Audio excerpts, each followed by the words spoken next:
Welcome to Rock of Truth Radio.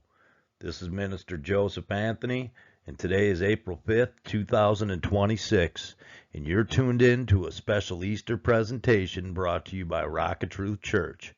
Now listen, this is not going to be an Easter message you're used to hearing. We're not here for tradition. We're not here for repetition. We're here for truth.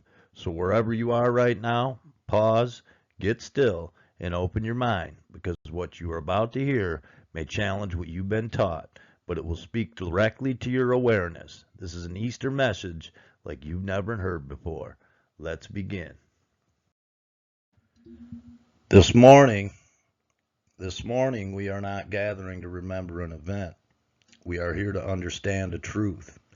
Easter, for most people, has been taught as something that happened long ago. Something that happened to one man in one place at one time. But today, we are going to look at it differently. We are going to look at it as something that must happen within you. Not in the past, not in history, but in your own awareness right now. Because if resurrection is only something that happened to Jesus, then it has no power in your life today. But if resurrection is a principle, if it is a law, if it is something that can happen in consciousness, then it becomes the most important thing you could ever understand. Now listen carefully to what was said. I am the resurrection and the life. Not I will be, not it will happen later. I am. That statement is not pointing you to time. It is pointing you to identity. So we begin here. Resurrection is not about a body coming out of a grave. Resurrection is the awakening of the awareness of who and what you truly are. It is the moment a person realizes, I am not just this body. I am not just this personality. I am not limited to what I see in the mirror. It is the realization, I am a spiritual being. Now that may sound simple, but that realization changes everything, because as long as a person believes they are only physical, they will live limited. They will believe they are subject to conditions. They will believe they are controlled by the world. They will believe life happens to them. But the moment a person begins to see themselves as spiritual, they begin to understand life is not controlling me. I am expressing life. And this is exactly why it was said, the kingdom of God is within you, not somewhere else, not something you travel to, but something to be realized. This is the shift. This is the awakening. This is the resurrection. So today, we are not here to talk about what happened to Jesus. We are here to understand what Jesus was showing. He was not just demonstrating something for us to admire. He was revealing something for us to realize. And until it becomes your realization, it remains just a story. So as we move forward in this message, I want you to stay with this one foundation. This is not about somebody else. This is about you. This is about your mind. This is about your awareness. This is about your true identity. Because the resurrection does not begin in a tomb. It begins in consciousness. And once it begins there, everything in your life begins to change.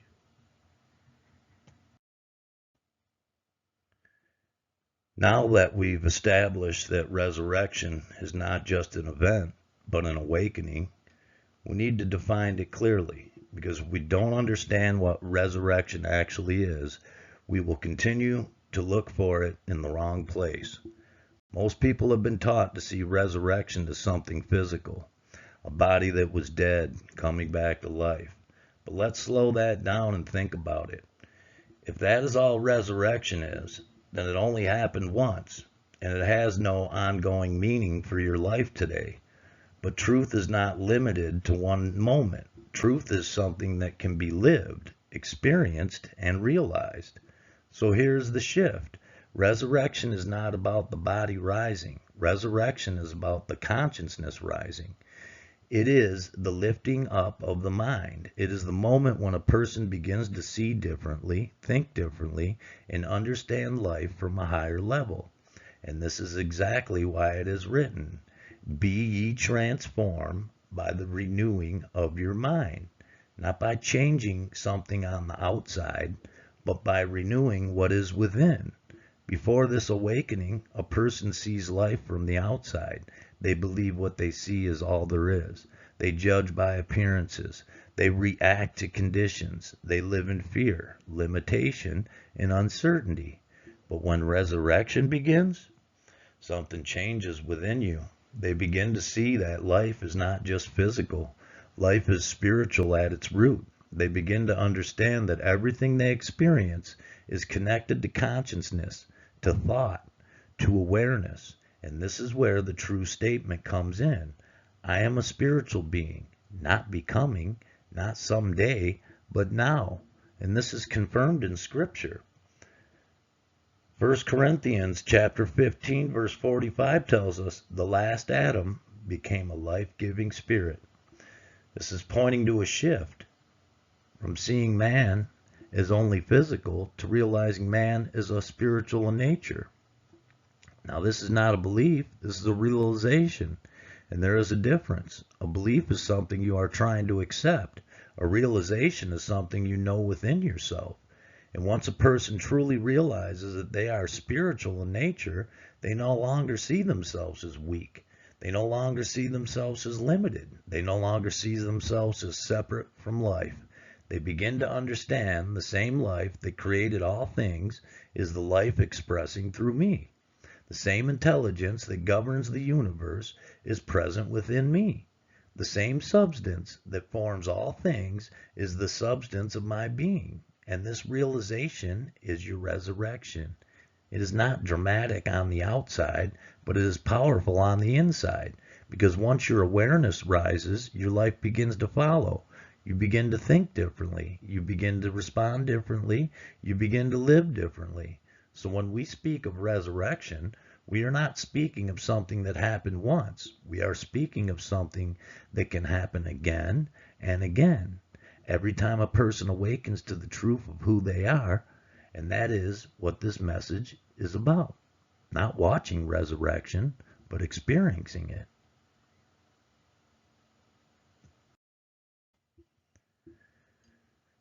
Now we come to a very important turning point in this message, because from this point forward, everything depends on how you see this. There are two completely different ways to understand Easter. Two ways that lead to two completely different lives. And most people have never been shown that there is even a difference. They've only been given one explanation, one interpretation, one way of seeing it. But there are actually two, and they stand in direct contrast to each other. The first way is the traditional outward way.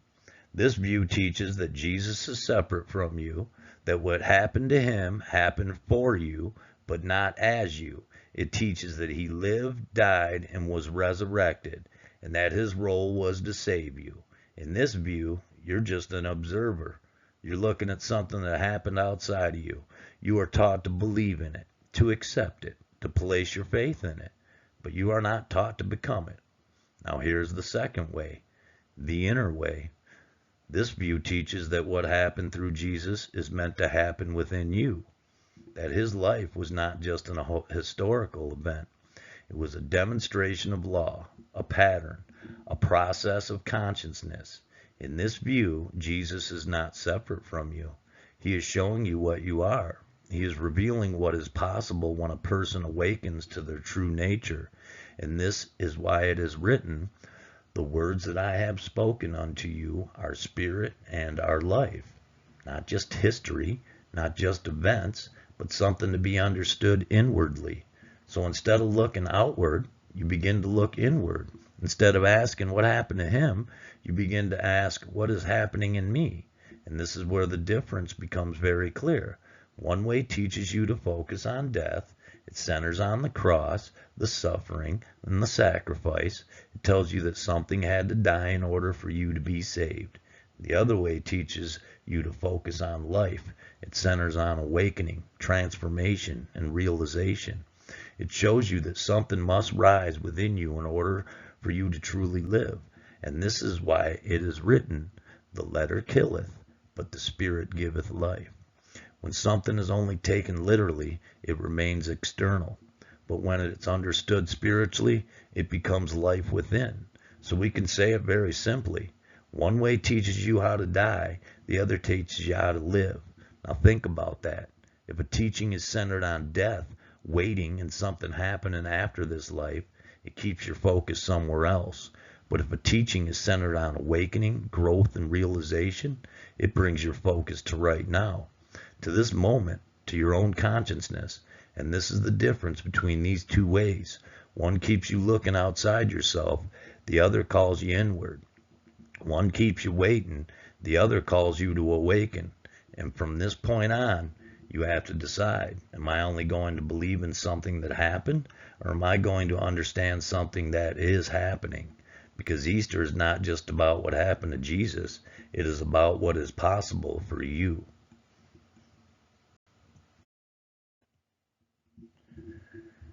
Now that we've seen the two ways of understanding Easter, we need to go even deeper and understand what separates them at the root. Because the difference is not just in what is taught, the difference is in how it is received. One is based on belief, the other is based on knowing, and that is the major difference. Let's start with belief. Belief is something a person accepts because they have been told it's true. They may not fully understand it, they may not have experienced it, but they accept it. They hold on to it, they repeat it, and they defend it. But deep down, it is still something outside of them, something they are trying to hold on to. And this is where many people stay. They believe in God, they believe in Jesus, they believe in resurrection, but they do not know it for themselves. Now, there's nothing wrong with belief as a starting point, but belief was never meant to be the final step, because belief does not transform your life by itself. Knowing does. Now let's talk about knowing. Knowing is different. Knowing is not something you are told. It is something you realize. It is something that becomes clear within you. No one has to convince you. No one has to remind you. You see it. You understand it. You recognize it within yourself. And once you know something, you don't go back to questioning it. You move from uncertainty into clarity, from confusion into understanding. And this is exactly why it is written, and ye shall know the truth, and the truth shall make you free. Not believe the truth, not hear about the truth, but know it, because it's knowing that brings freedom. So when it comes to Easter, here's the real question. Are you believing in something that happened? Or are you coming to know something within yourself? Because belief says, I hope this is true. I trust that this happened. I accept what I've been taught. But knowing says, I see it. I understand it. I recognize it within me. And this is where the shift begins. Because when a person moves from belief to knowing, they stop waiting.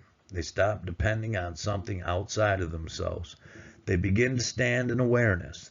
They begin to live from understanding. So instead of saying, one day I will experience life, they begin to say, life is present in me now.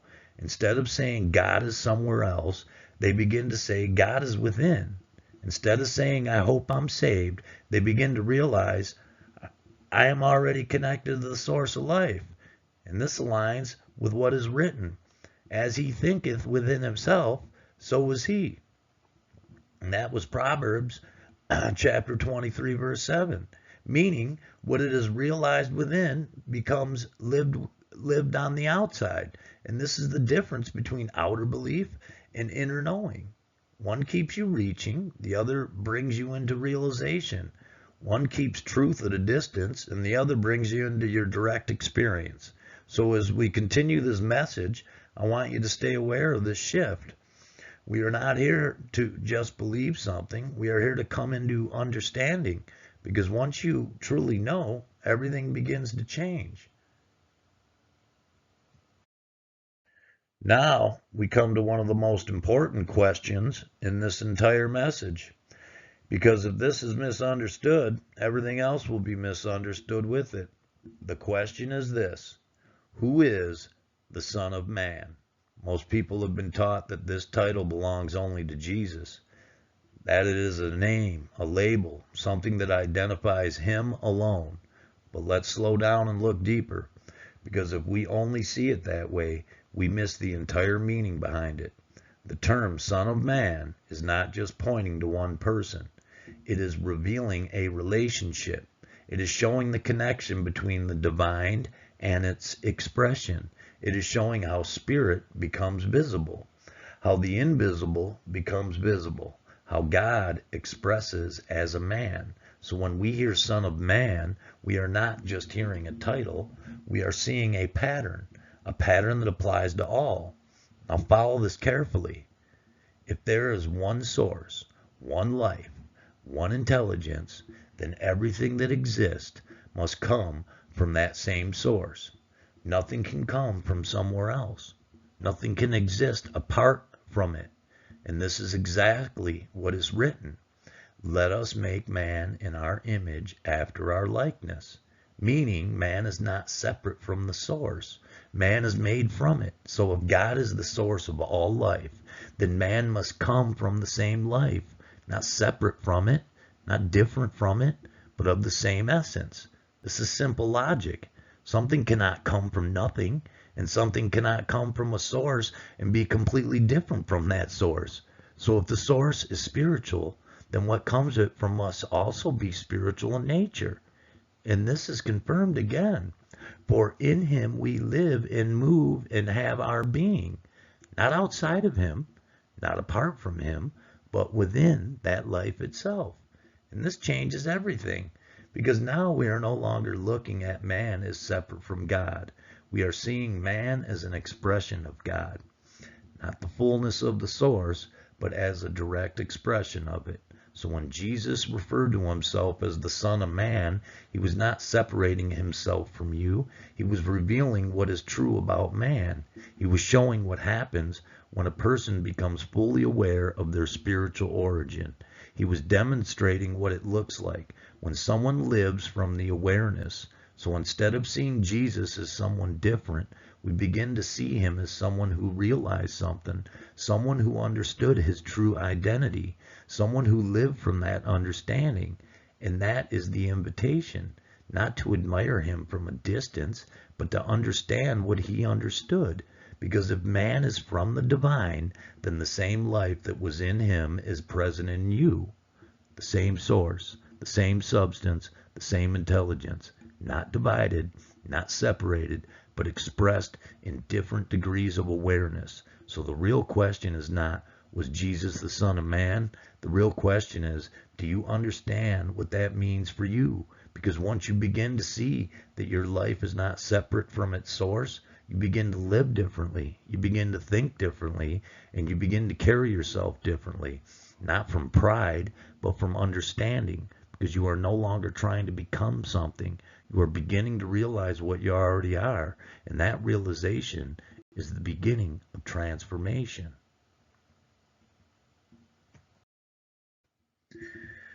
Now that we have established the nature of man, that man is not separate from the source, that man is spiritual in origin, we must now understand where this power operates. Because if this is not understood, everything remains theoretical. And the place where this power operates is the mind. Now, when we say mind, we need to be clear. We are not just talking about thinking random thoughts. We are talking about the creative center of your life, the place where ideas are formed, where meaning is assigned, where perception is shaped. Everything you experience in your life begins in the mind. Before anything shows up on the outside, it is first formed on the inside. Your view of yourself, your view of others, your view of the world, all of it is shaped in the mind. And from there, it expresses outward. And this is exactly why it is written, keep thy heart with all diligence, for out of it are the issues of life. Meaning, what flows out into your life has its origin within. Now, most people have been taught to believe that life is happening to them, that conditions are controlling them, that circumstances are determining their experience. But when you begin to understand the role of the mind, you start to see something different.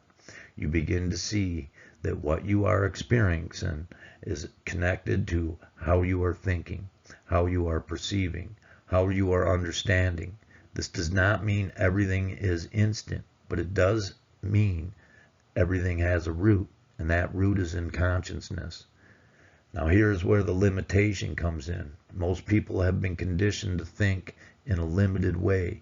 They have accepted ideas about themselves like, I can't do this, I'm not capable, I'm stuck, this is just the way life is, and those thoughts become boundaries, not because they are true, but because they are accepted.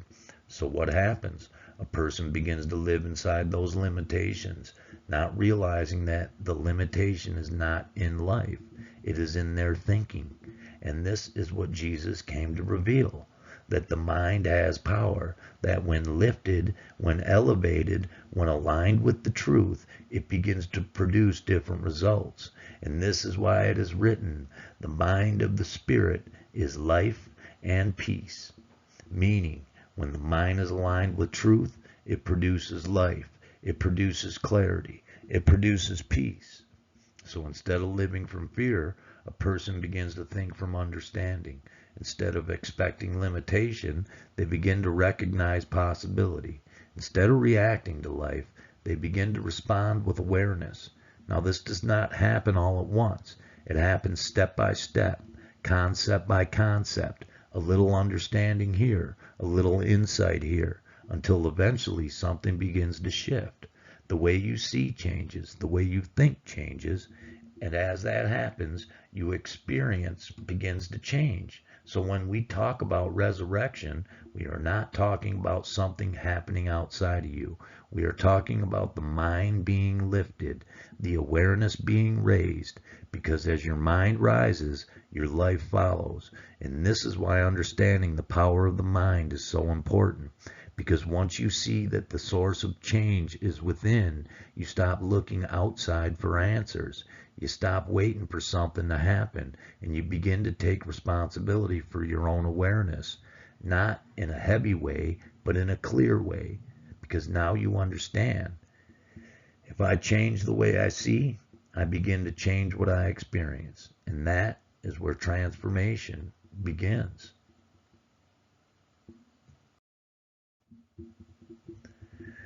Now we come to something that has been deeply misunderstood, and that is the crucifixion. Because just like resurrection has been seen only as a physical event, the crucifixion has also been seen only as something that happened to the body of Jesus. But if we leave it there, we miss its meaning, we miss its purpose, and we miss how it applies to our own life. So let's look at it clearly. The crucifixion is not just about a man on a cross. The crucifixion is about the surrender of an old way of thinking. It is the letting go of a false identity. It is the point where what is not true begins to fall away. And this is exactly why it is written, if any man would come after me, let him deny himself and take up his cross daily. Notice, this is not a one-time event. This is a daily process. Now think about this. Before a person awakens to their true nature, they have already built an identity, an idea of who they are, and that identity is usually formed by what they've been told, what they've experienced, what they've accepted as true. I am this kind of person. I can only go this far. This is my limit. This is just who I am. All of that becomes the self they live from. But here is the truth. That is not the real self. That is a constructed self, a learned identity. And in order for a person to awaken, that false identity must be released. And this is where the crucifixion comes in. The crucifixion is the point where the old self is no longer held on to, where old thoughts are no longer accepted as truth, where limitation is no longer given authority. And this is why it is also written, put away the old man and put on the new man. It's not about changing something on the outside. This is about releasing what no longer aligns with the truth. Now, this is not always comfortable because people become attached to their identity, even if it limits them. It feels familiar. It definitely feels safe. So when truth begins to challenge that identity, there can be some resistance, there can be discomfort, there can be a sense of loss. And this is why the crucifixion is often misunderstood, because it is not about punishment, it is about transformation. It is not about suffering for the sake of suffering, it is about releasing what is no longer true. So when we speak of the crucifixion, we are talking about the inner process, a process where old beliefs are questioned, old patterns are broken, old limitations are let go, where the thinking that kept you bound begins to lose its hold. And yes, this can feel like something is being taken away, but in reality, something is being cleared, because what is being removed is what was never true to begin with. So that what is true can begin to rise. And this is important to understand. You do not have to go through a physical crucifixion, but you will go through moments where old ways of thinking must end, where old identities must fall away, where you can no longer hold on to what was once believed about yourself. And every time that happens, you are moving closer to awakening. So the crucifixion is not the end, it is the necessary step before the next phase, because something must be released before something higher can be realized. And when you begin to understand that, you stop fearing change, you stop resisting growth, and you begin to recognize this process is not happening to me, it is happening for me, because it is preparing me for resurrection.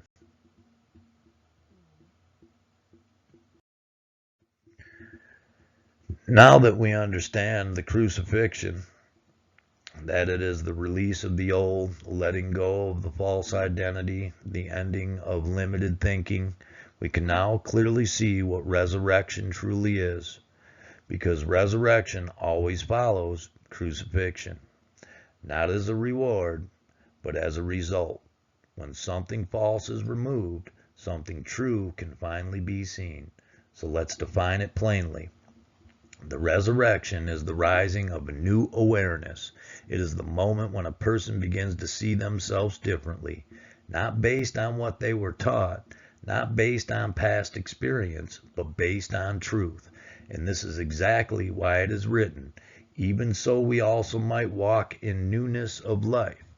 Not the same life, not the same thinking, but a newness of life that comes from a new awareness. After the old thinking has been released, there is space.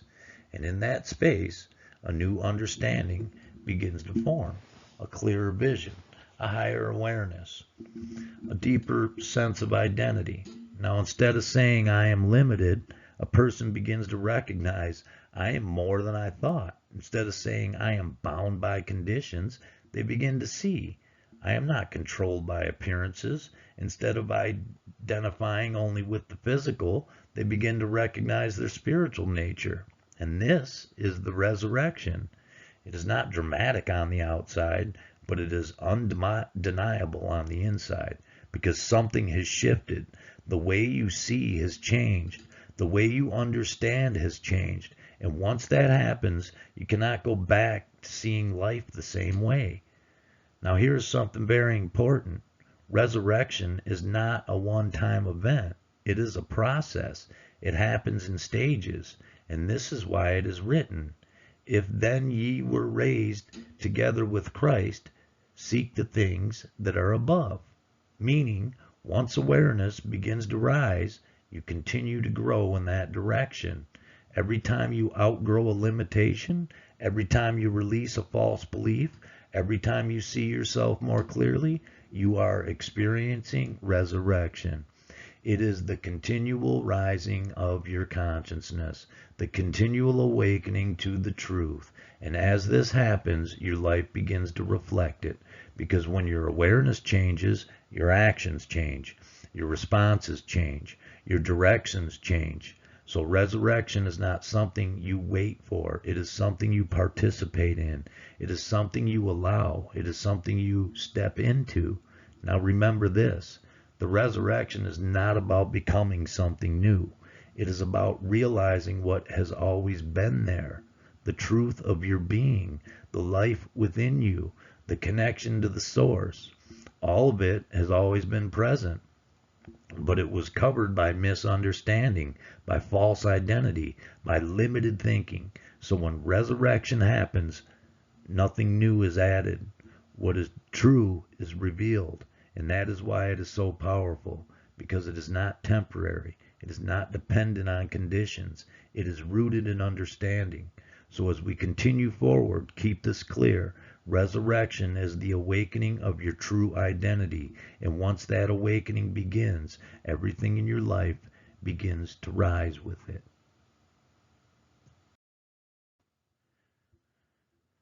Now we come to the center of this entire teaching. Everything we have talked about, the resurrection, the awakening, the transformation, all of it comes back to this one point.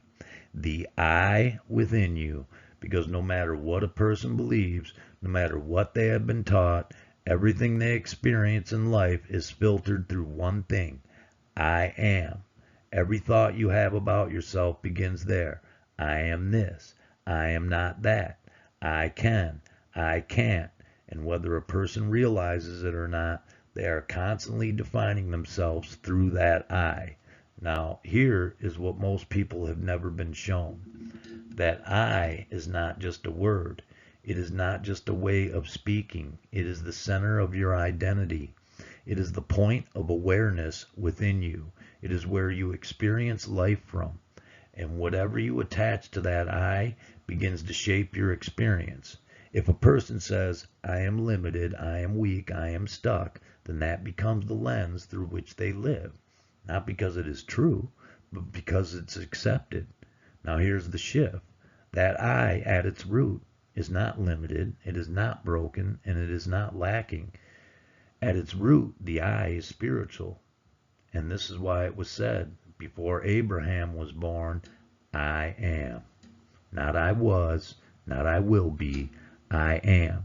Pointing to a present awareness, a timeless identity. It is the point where the life of God is expressing as you.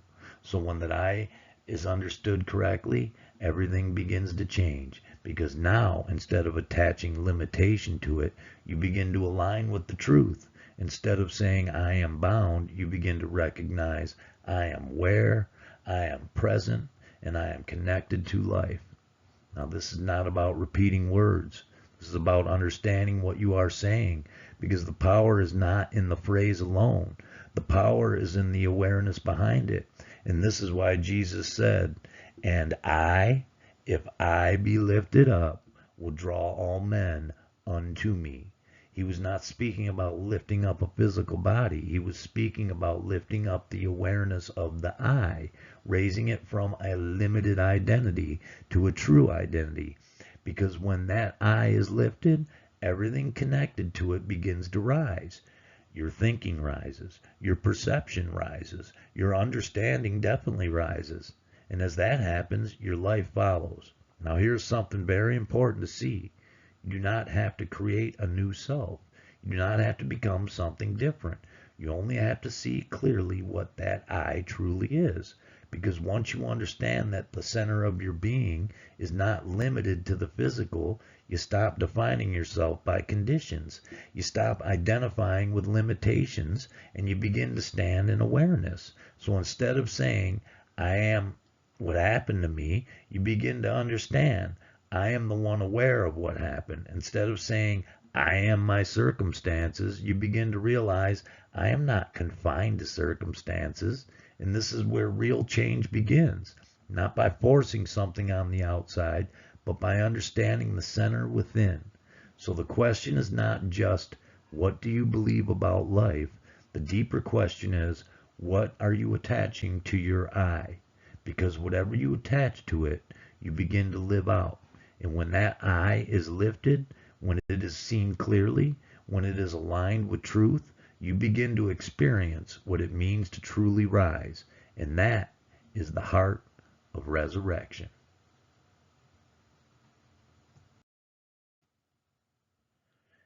Now, as a person begins to awaken, as they begin to understand their true nature, as they begin to lift their awareness, there is something they will encounter. And if they are not prepared for it, It can stop their progress. It can cause them to turn back. It can cause them to question everything they are beginning to see. And that is this, the voice of doubt. Now, this voice is not coming from somewhere outside of you. It is not another person speaking. It is not something separate. It is a pattern of thinking that already exists within the mind. A voice that has been built over time through your conditioning, through your teaching, and through your repetition. And it sounds very convincing. It will say things like, this isn't real, you're just imagining this, you can't actually live this way, this doesn't work in the real world. And if a person does not recognize what this is, they will begin to believe it. They will begin to shrink back. They will begin to return to old patterns of thinking. Now here's what you need to understand. This voice is not truth. It is your memory. It is the echo of everything you have been taught to believe about limitation.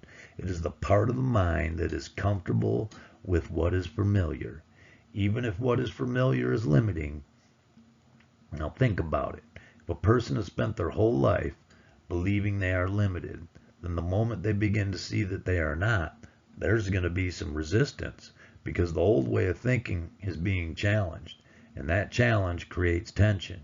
And this is why it is written, be not fashioned according to this world, but be ye transformed by the renewing of your mind.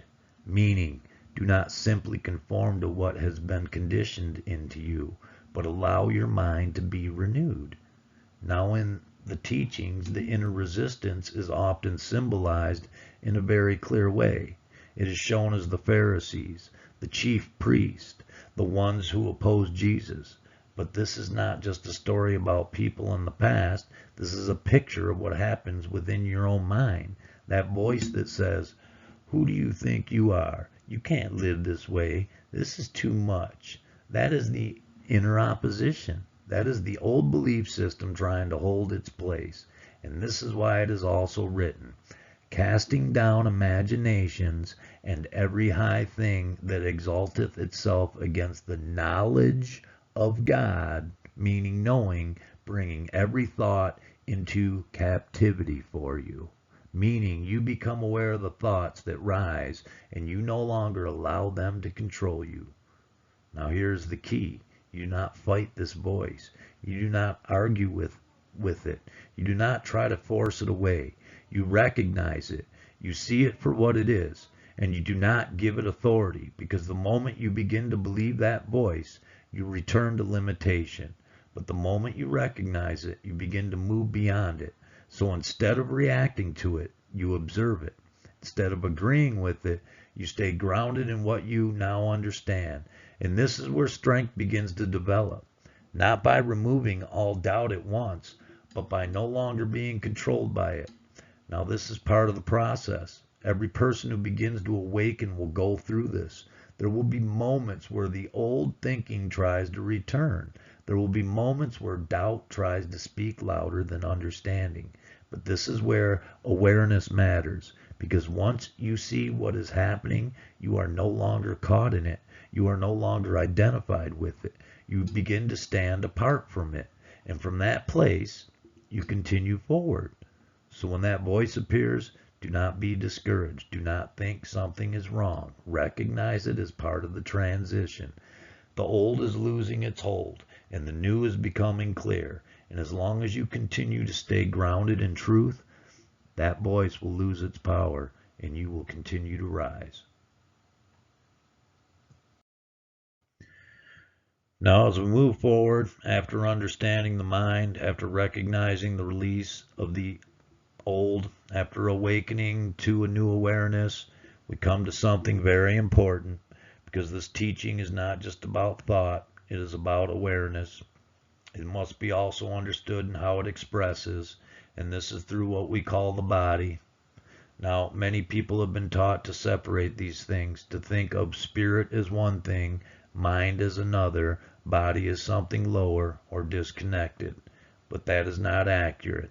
Man is not divided in that way. Man is spirit, soul, and body, not separate, but functioning together. So when there is a shift in awareness, Where there is a lifting of the mind, it does not stay only in thought, it begins to express.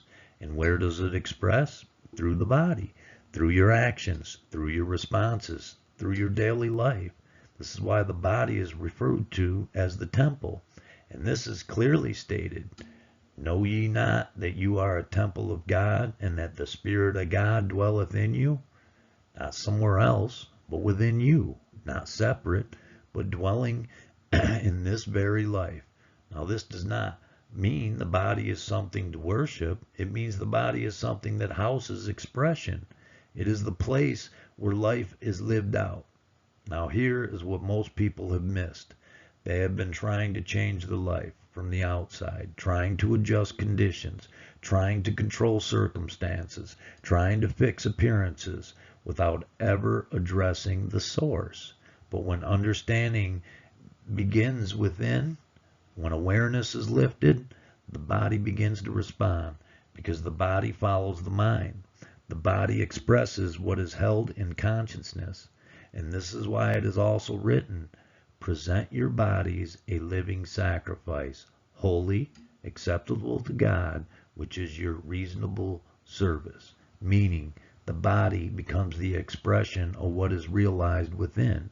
So when a person begins to see differently, they begin to carry themselves differently. They begin to move differently. They begin to respond with clarity instead of reaction, with understanding instead of fear. And over time, that inner shift begins to show outwardly. Now, this is not about perfection. This is not about instantly changing everything. This is just about alignment. When the mind begins to align with truth, the body begins to reflect that alignment. So instead of living from tension, there is a sense of ease. Instead of being driven by fear, there is a sense of steadiness. Instead of feeling controlled by your life, there is a sense of direction. And this is what it means for the body to become a living temple. Not something separate from the spirit, but something expressing it. Now here is the key point. You do not try to force the body to change. You do not try to control it from the outside. You allow it to respond to what is happening within. Because when the source is clear, the expression becomes clear. So the goal is not to fix the outer. The goal is to understand the inner. And as that understanding becomes steady, the outer begins to follow. So the body is not the problem. It is the instrument. It is the place where life is demonstrated. And as your awareness rises, your life begins to reflect that. So what was once limited begins to open. What was once reactive becomes responsive. What was once uncertain becomes steady now. And this is the result of the true resurrection. Not just a change in thought, but a change that is lived, a change that is expressed, a change that can be seen, because the temple is no longer filled with confusion. It is now aligned with understanding. And when that happens, life begins to flow in a different way. Now we come to the close of this message, but this is not a conclusion. This is a call, because everything we have talked about today was never meant to remain as information. It was meant to become realization, and from realization comes expression. So the question now is not, do you understand this? The question is, will you live this? Because resurrection is not something you wait for. It's not something reserved for another time or another place or another life. It is something that begins now, right where you are, in your awareness, in the way you see yourself, in the way you think, in the way you move through life. So let's bring this all together. You're not separate from life. You are expressing it. You are not confined to what you have been. You are not bound to old thinking. You are not limited to past understanding. Those things only remain as long as they are held in place. But once they are released, once awareness begins to rise, you begin to step into something new. Not by becoming something different, but by realizing what has always been true. And this is why it is written, be ye doers of the world, and not hearers only. Not just hearing, not just agreeing, but living it. So this is the invitation, not to admire the life of Jesus, but to understand what he demonstrated, not to place truth outside of yourself, but to recognize it within, not to wait for change, but to begin to see differently now, because the moment you begin to see clearly, you begin to live differently, and the moment you begin to live differently, everything begins to shift. Now, this does not mean everything changes overnight, but it does mean the direction changes, the awareness changes, the foundation changes, and from that point forward, you are no longer moving in the same way. You are no longer thinking in the same patterns. You are no longer identified with the same limitations. You begin to walk in understanding. You begin to act with awareness. You begin to live from a place of clarity. And that is what it means to live the resurrection. Not something that is talked about, but something that is demonstrated, something that is practiced, and something that becomes real in your daily life. And this is why it is also written, He that believeth on me, the works that I do, shall he do also. Not just observe, but do. So as you leave here today, do not leave with just words. Leave with awareness, leave with understanding, leave with a clear recognition. The resurrection is not behind me, is not ahead of me, it is within me. And as I begin to see that clearly, I begin to live it fully. And that is where true transformation begins. If this message resonated with you, if something within you is beginning to awaken, I invite you to continue this walk with us. Visit rockoftruthchurch.org and sign up for the Rock of Truth Church newsletter. That's where everything stays connected, the teachings, the broadcasts, and the fellowship. Join us this Thursday at 8 p.m. Eastern for Rock of Truth Radio Live, where we continue with spiritual teaching and lawful understanding. And next Sunday, we will return to our virtual sanctuary, back to our deep inner biblical teachings, breaking down Scripture the way it was meant to be understood. You can also find all of our replays on YouTube, along with updates and new teachings each week. Everything is in one place, simple, clear, accessible. So don't just hear this message, begin to live it. From Rock of Truth Church, have a blessed Easter Sunday. I'm Minister Joseph Anthony signing off, and we'll see you soon.